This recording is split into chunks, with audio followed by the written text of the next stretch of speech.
que, que tiene mucha información muy importante. Y el día de hoy vamos a cubrir la información que cubre la sexta y la séptima copa y ya con eso vamos a terminar el capítulo. Y vamos a, vamos a entrar de lleno a la información. Hay muchas cosas que tenemos que cubrir y, y el tiempo nos juega en contra. Vamos a leer en el versículo 12. Dice, el sexto ángel derramó su copa sobre el gran río Éufrates, y el agua de éste se secó, para que estuviese preparado para el camino a los reyes de Oriente. Como estuvimos viendo en las copas anteriores, cada una de estas copas ya es la última, han ido escalando, han ido aumentando su intensidad y estas copas son las últimas, va a ser las últimas expresiones de la ira de Dios sobre esta tierra, sobre la humanidad. Y, y en este caso, esta sexta copa se derrama sobre este río y dice que se seca, que este río pierde su agua. Y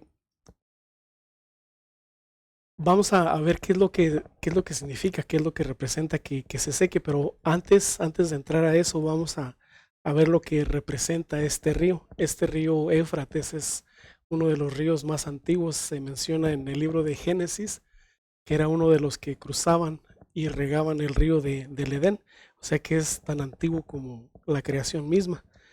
Y tiene un simbolismo muy importante y un valor muy alto. Y igual que todos los ríos tiene esta apreciación. Entonces sabemos que que el agua es parte de lo que ayuda a nuestra vida a sostenerse. Nos da cultivos, nos da cosechas, nos da comida para los hombres y para las bestias. Y cuando los ríos son navegables, sostienen parte del comercio. Ayudan también a las diferentes formas de industrias, porque muchos productos para fin de que se elaboren, el proceso involucra el agua, entonces el agua es parte importante del comercio.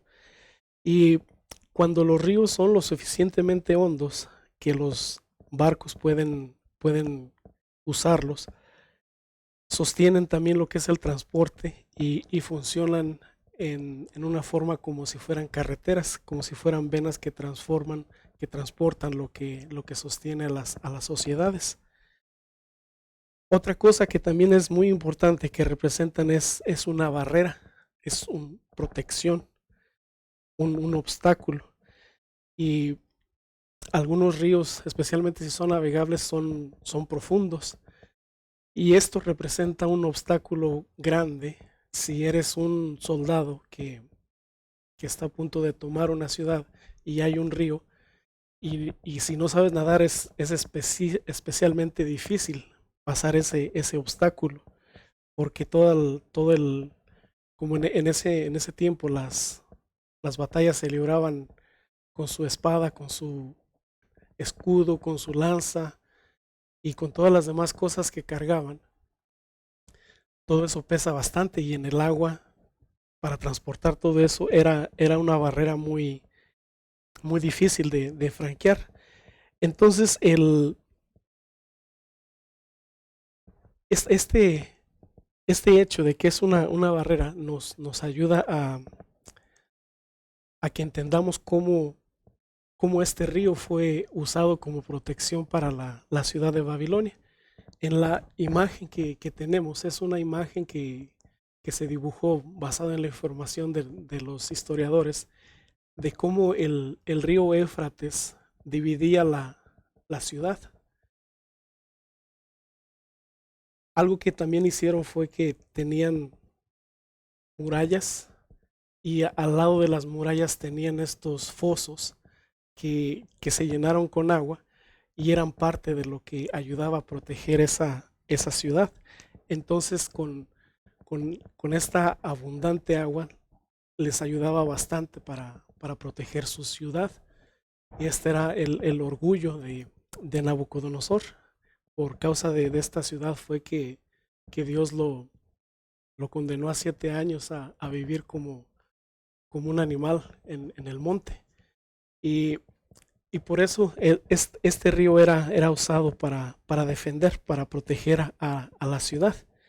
Y con esas defensas vemos cómo se conectaban las dos ciudades por estos puentes, pero sí era una ciudad muy protegida porque la profundidad del río e inmediatamente después la muralla dificultaba aproximar los arrietes, dificultaba arrimar las torres de asalto y todo, y por eso era una defensa muy buena.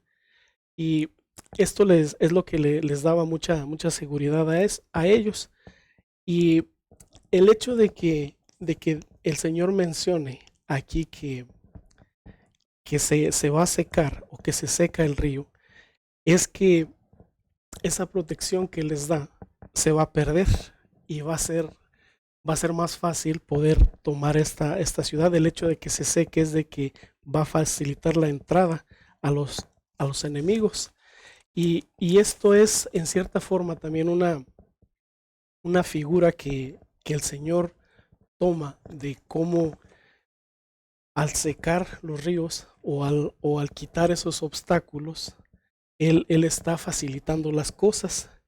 En, en Isaías 11, del versículo 15 en adelante dice, y secará Jehová la lengua del mar de Egipto, y levantará su mano con el poder de su espíritu sobre el río, y lo herirá en sus 7 brazos, y hará que pasen por él con sandalias. Y habrá camino para el remanente de su pueblo, el que quedó en Asiria, de la manera que hubo para Israel el día que subió de la tierra de Egipto. Dice el Señor que este río, este obstáculo se va a secar y ellos van a poder cruzar como si no existiera ese río. De hecho, se va a secar y cruzan, dice, en sandalias. Otra, Otro ejemplo, otra forma de cómo estos obstáculos son quitados es cuando el Señor le ayudó a Josué a, a pasar a todo el pueblo hebreo para conquistar la ciudad de Jericó y entrar a la tierra prometida, como él también secó el río Jordán o lo detuvo en la parte de arriba hacia abajo de cómo corre el río Jordán, detuvo las aguas en la parte alta y de ahí para abajo se empezó a secar el río. Cuando los sacerdotes entraron al cauce del río, se empezó a detener el agua y todo el pueblo pudo cruzar en seco. Y, y algo que está más atrás todavía en respecto al pueblo hebreo es cuando cruzan el mar, que vienen escapando de Faraón y se encuentran con ese gran obstáculo que es este brazo del mar que Moisés también hace que se parta y hace que ellos puedan cruzar en seco. Entonces, esta es la figura. Esta es lo que el mensaje que el Señor nos quiere dar, de que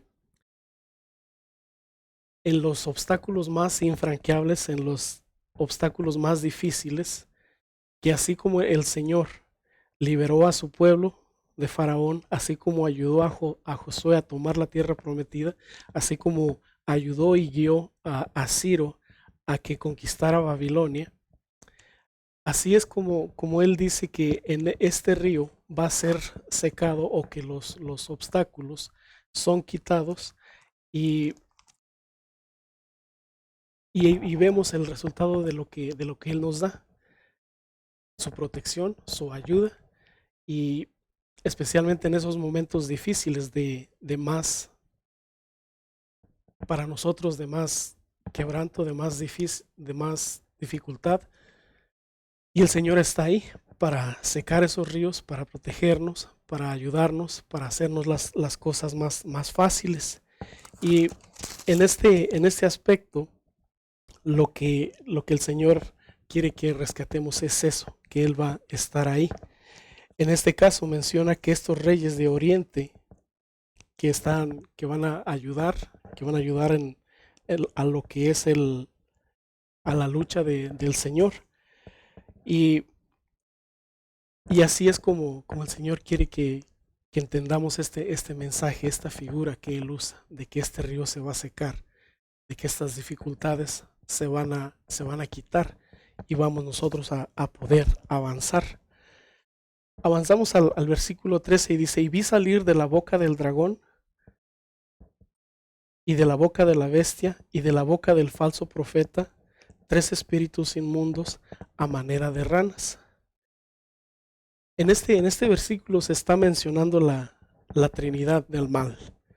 En este pantano del mundo en el que vivimos, se está usando esta figura como de ranas que salen de la boca de estos tres, del diablo, de la boca de la bestia, que en las clases anteriores vimos que representaban los gobiernos anticristianos, y de la boca del falso profeta, que en la clase pasada también vimos representaba lo que es la religión falsa, como la mentira del diablo se ha infiltrado en lo que es la verdad de Dios y mantiene a muchos cautivados en ese error que, que viéndolas tiene mucho de verdad, pero hay algo de mentira. Y ese es el engaño que utiliza ese falso profeta, esas falsas religiones. Y dice que de estos tres salen estos tres espíritus a manera de ranas, que son espíritus inmundos, que son demonios. Y el hecho de que los compare con ranas es, es algo de las características de estos demonios también, que son frías, que son apáticos, que son inexpresivos y que son ruidosos, que representan lo malo, lo negativo de estos espíritus. Dice que son estos espíritus de demonios y hacen señales. Esta capacidad que tienen de poder hacer estos señales es lo que otra vez en los capítulos anteriores hemos visto que Dios le permite al dragón, a la bestia y al falso profeta hacer esas señales. Es algo que Dios les ha concedido que puedan hacer. Y dice que van a los reyes de la tierra del mundo para reunirlos para la batalla del gran día del Dios Todopoderoso. Dice que se acercan a los aliados de los gobiernos anticristianos para querer convencerlos de que declaren abiertamente su odio su odio que tienen hacia Dios, queriéndole hacer la guerra. Y, y esto nos deja ver entre líneas cómo la influencia del diablo en los gobiernos anticristianos tiene mucho que ver. Siempre hay un trasfondo, siempre hay detrás del escenario lo que está pasando. ¿Qué tanto es la influencia que Dios le permite que tenga sobre los hombres? Eso solo Dios lo sabe, pero también sabemos que los gobernantes que hay son los que Dios ha puesto y, y les está dando esa oportunidad de que usen su libre albedrío para hacer las cosas o para bien o para mal, entendiendo que sobre lo que ellos hagan o cómo usen el poder que Él les está confiriendo, sobre eso van a ser juzgados. Y el Señor aquí me menciona ya algo, hace como un paréntesis rápidamente de que entre todo el caos que está pasando, menciona su venida. Es lo que nos da el versículo 15. Dice, he aquí yo vengo pronto, yo vengo como ladrón. Bienaventurado el que vela, el que guarda sus ropas, para que no ande desnudo y vean su vergüenza. Y los reunió en el lugar que en hebreo se llama Armagedón. Esto, esto nos va a introducir a este tema, que es la segunda parte que tengo preparado hoy sobre lo que es el Armagedón. Estamos viendo ya cómo nos abre una ventana a lo que es el juicio final. Nos está llevando a lo que va a ser ya la preparación para donde se va a derramar la última copa de la ira del Señor y donde va a ser ya el juicio final. Nos está anunciando cómo es que va a llegar. Y nosotros como cristianos sabemos que este versículo donde nos advierte, donde nos dice que su venida va a ser inesperada, que su venida va a ser repentina, que nos va a agarrar descuidados, desaprevenidos, como quien dice, es algo que para los hermanos del primer siglo que estaban leyendo esto, era un consuelo que les daba de que todo lo que estaban sufriendo, toda esa persecución, toda esa opresión que estaban viviendo, una iba a pasar pronto y que debían de mantenerse en vela, debían de mantenerse en guardia, no bajar su guardia, no descuidarse, porque tratándose de esto, de lo que se está poniendo en juego es la salvación. Y, y el Señor quiere que una vez que hemos llegado a Él, que permanezcamos y que no vayamos a perderla. En repetidas ocasiones, en las lecciones anteriores, aprendimos que el Señor repite esta frase: sé fiel hasta la muerte, sé fiel hasta la muerte y yo te daré la corona de la vida. Guarda tus ropas, guarda tus vestiduras. Y, y esto es lo que debemos de entender, que esto nos está llevando a este juicio final, nos está llevando a esta última copa, donde el tiempo y todas las cosas de la tierra que tienen que ver con esta creación van a pasar. Así es como nos introduce a este segundo, a este segundo tema, de que nosotros, al momento de que el Señor viene, al momento de que el Señor llega, todo esto va a pasar, va a dejar de ser. Y, y está ahí, dice, el Señor viene repentinamente, inesperadamente para algunos, dice, y los reúne en este lugar que se llama Armagedón. Y esto es lo que nos va a introducir a este segundo paso. Y de esto yo sé que están seguros, estoy seguro que han escuchado mucho, han visto en películas, han escuchado diferentes opiniones respecto a esto. Pero ahorita me gustaría tomarme el tiempo de mencionar algo que se ha pasado por alto. Y, y cuando se enseña esto sobre el Armagedón, siempre se menciona que es una batalla, se menciona que es una guerra donde Satanás y su anticristo va a reunir, así como decía estos versículos anteriores, va a reunir a todas los reyes, los ejércitos de los hombres de todo el mundo y se van a congregar en este lugar y van a querer hacerle guerra a Dios.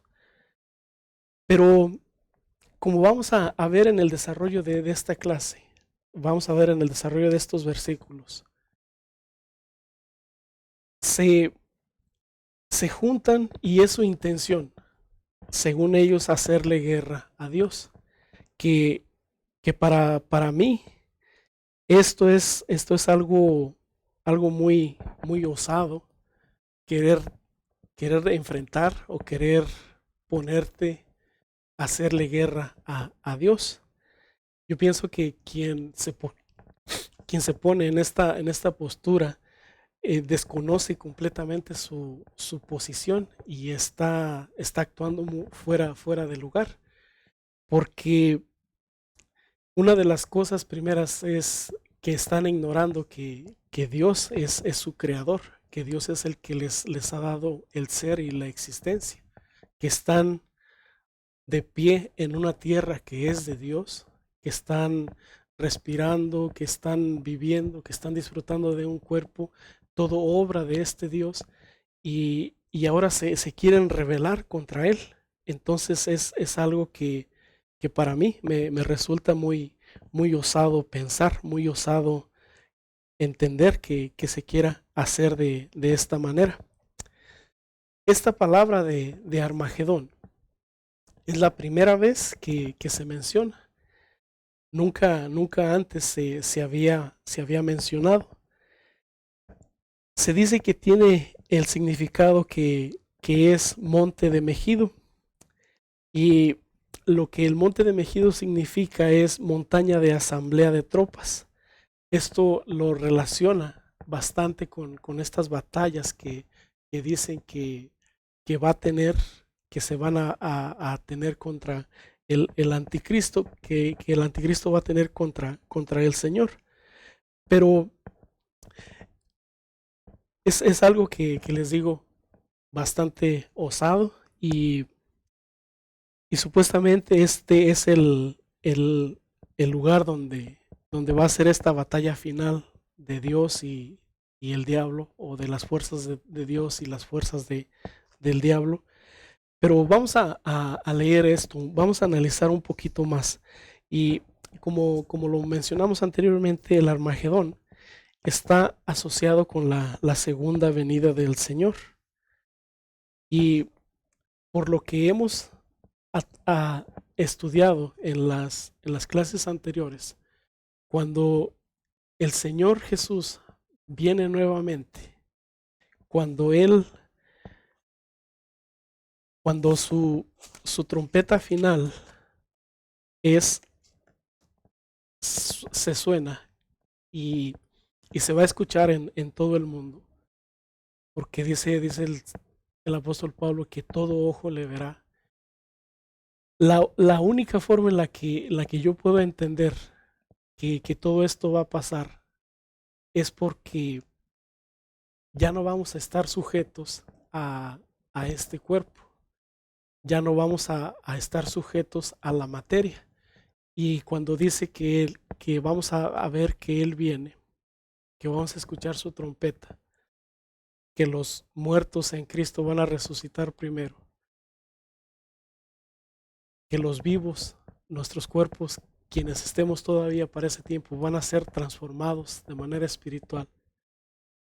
Y, y la tierra, lo material, hasta qué punto vaya a ser, si es solamente la Tierra y los demás planetas de este sistema solar en el que vivimos permanecen, no lo sabemos.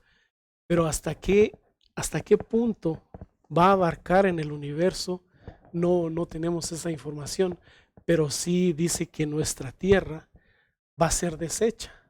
Entonces estamos ya en este plano donde no, donde el tiempo ya se detuvo, donde lo material ya no existe, y, y eso es lo que da paso a lo demás. Vamos a leer esto. Dice: el séptimo ángel derramó su copa por el aire, y salió una gran voz del templo del cielo, del trono, diciendo: hecho está. Entonces hubo relámpagos y voces y truenos y un gran temblor de tierra, un terremoto tan grande cual no hubo jamás desde que los hombres han estado sobre la tierra. Y la gran ciudad fue dividida en tres partes, y las ciudades de las naciones cayeron, y la gran Babilonia vino a memoria delante de Dios para darle el cáliz del vino del ardor de su ira. Toda isla huyó, y los montes no fueron hallados, y cayó del cielo sobre los hombres un enorme granizo como del peso de un talento, y los hombres blasfemaron contra Dios por la plaga de granizo, porque su plaga fue grande en sobremanera. Y esta última copa nos está introduciendo a, al juicio final. Y el juicio final nos lo describe de una manera más detallada en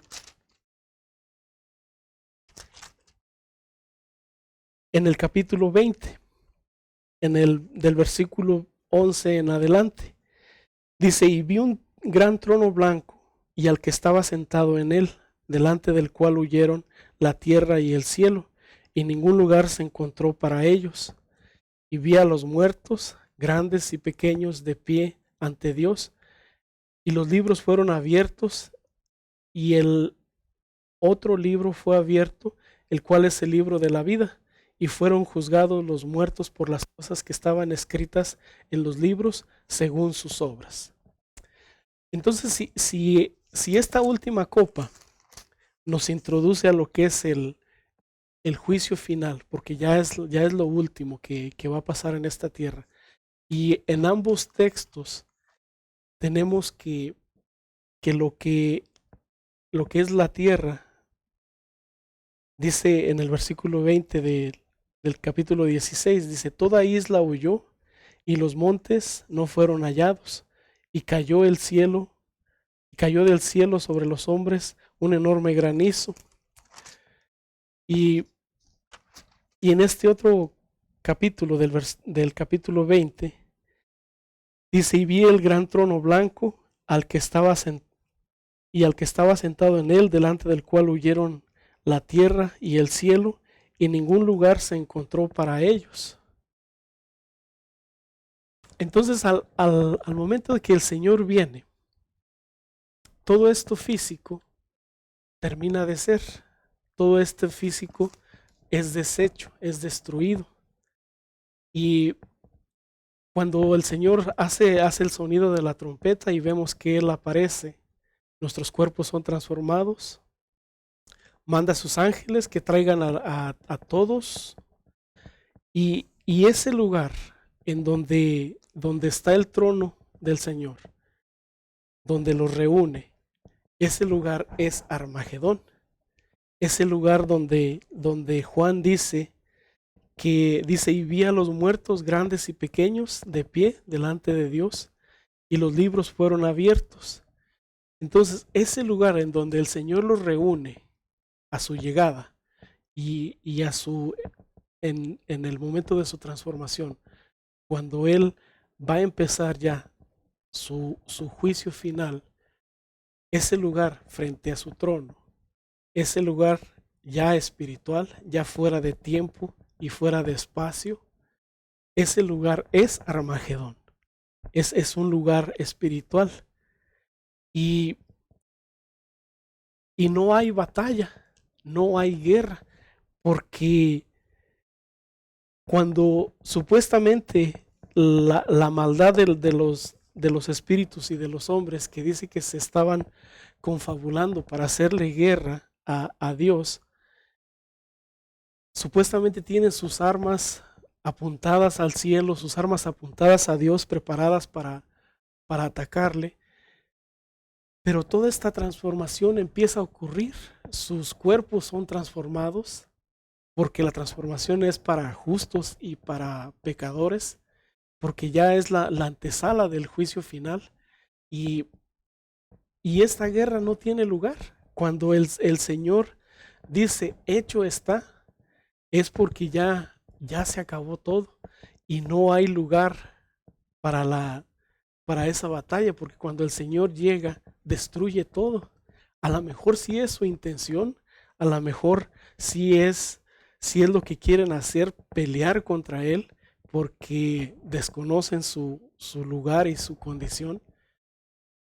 Pero cuando el Señor llega y empieza a transformar todas las cosas y a deshacer la tierra, no, no queda ya nada, no pueden ya luchar, porque ya estamos fuera del tiempo y del espacio, y ya no hay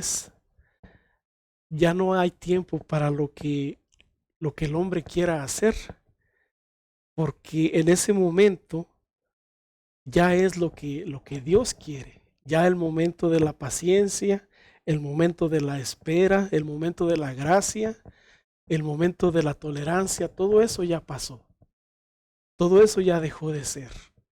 Y ahora el Señor, al transformarnos, nos reúne a todos Estamos delante de su trono y ese es Armagedón, ahí donde dice que el Señor viene pronto, que debemos de estar en vela, que debemos de estar en guardia para que nadie nos vea desnudos.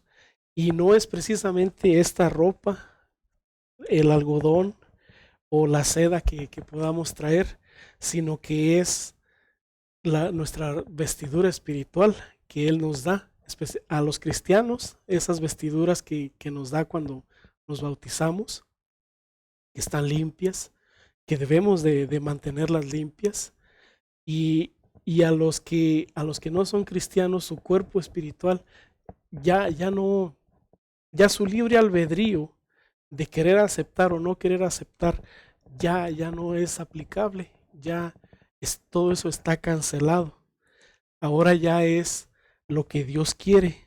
Ahora ya no va a haber voluntarios que quieran llegar al juicio. Ahora todos van a estar ahí en ese juicio. Todos van a tener que comparecer ahí porque el Señor dice que sus ángeles van a traerlos y van a estar ahí. Ese lugar es Armagedón y por lo que puedo entender es que ya es fuera de esta tierra, es fuera de este tiempo, fuera de este espacio. Y, y la batalla no se puede dar porque ya la materia ya no va a estar, lo físico ya no va a estar. Si tenían armamento nuclear apuntando al cielo, todo eso va a desaparecer. Si tenían un fusil cargado y esperando a que dieran la orden a quién disparar, eso ya no va a estar. Si estaban parados sobre ese monte o valle de Megiddo, ese valle ya no va a estar, porque todo eso va a dejar de ser. Entonces, la invitación del Señor es esta, a que nosotros guardemos nuestra ropa, que velemos y que estemos en guardia siempre, para que no vayamos a sentirnos avergonzados delante de Él, que no vayamos a sentir que no estamos preparados para este juicio. Todos los cristianos tienen esta protección del Señor Jesús, tienen esta protección de que Él con su sangre los ha justificado y los ha protegido. Y este juicio va a ser especialmente para aquellos que no tienen esa protección de la sangre del Señor, para los que tienen la marca de la bestia. Entonces, se dice mucho, las películas nos venden una idea muy fantástica de cómo este Armagedón va a ser, pero es lo que la bestia y lo que el hombre confabulados quieren hacer, pero no significa que vaya a llegar a ser, porque como les mencionaba, al momento de que el Señor viene, al momento de que el Señor llega, nuestro libre albedrío, nuestra voluntad de decidir, nuestro cuerpo, todo va a cambiar, todo va a ser diferente. Ahora va a ser lo que Dios quiere, ya no va a haber voluntarios. Y de esta forma es como el Señor quiere que entendamos esto, que estemos preparados para este juicio y que podamos ayudar a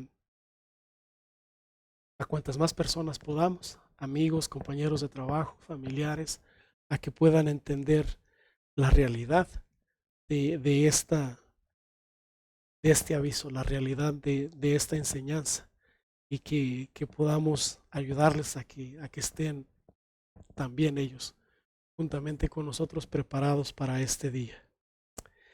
Esta es la información que había preparado para ustedes, hermanos. Voy a terminar aquí y en nuestra próxima clase vamos a continuar con el capítulo 17 y pues primeramente Dios, si nos permite, en la siguiente semana estamos aquí nuevamente. Que Dios les bendiga, hermanos.